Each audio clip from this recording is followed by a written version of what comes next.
I got the call from RM, from Namjoon. He asked if I would do a music video that's kind of in the spirit of beef.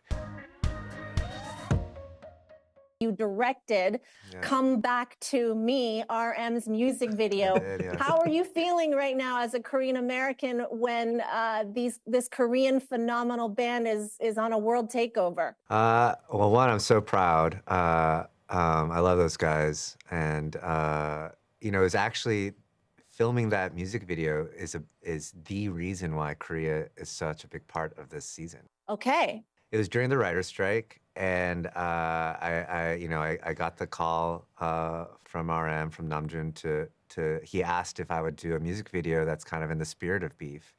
And I had never shot in Korea before, and it was actually my first time going back in a while, and I got to go back to the elementary school I went to in Korea, and being there, post season 1 success, I also got to experience the red carpet, of Korean chaebol CEOs whining and dining me.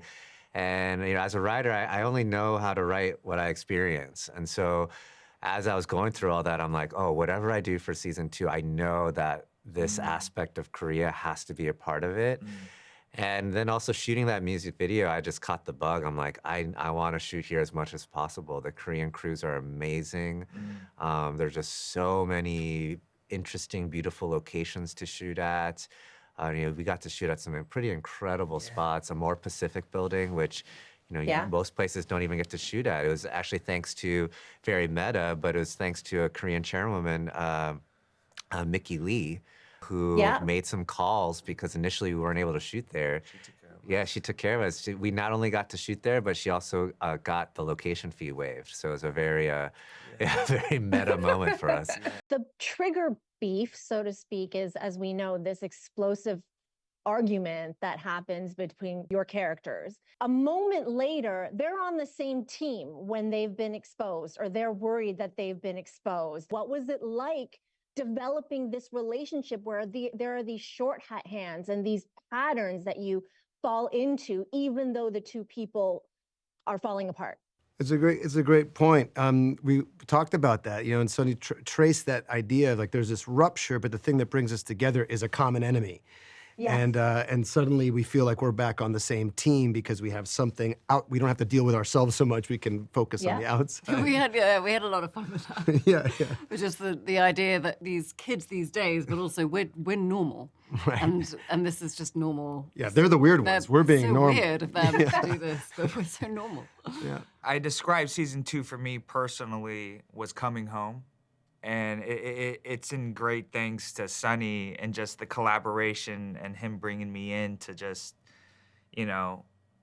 embody and play Austin. And we shared a lot of personal experiences, my experience as a Korean American and my experience as a former collegiate football player. One line that I keep on thinking about that's pretty funny to me is in episode 3 when they're at the Chinese bamboo house.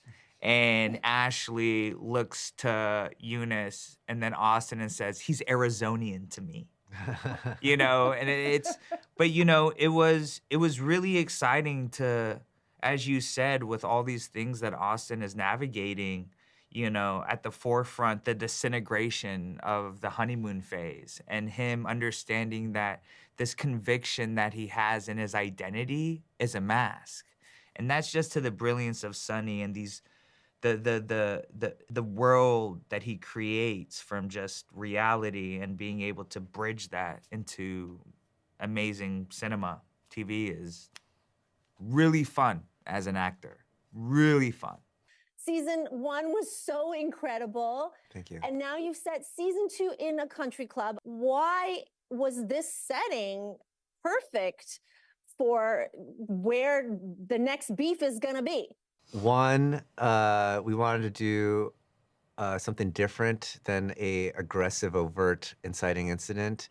And I think passive-aggressive beef felt like a nice change of pace. And there's nowhere where, passive-aggressive beef, just workplace is where that happens the most. So we picked a workplace, and country club to me is a great microcosm of where we're at societally. You know, in my experience, most of the members are boomer or silent gen, whereas the workers are millennial, Gen X, and Gen Z.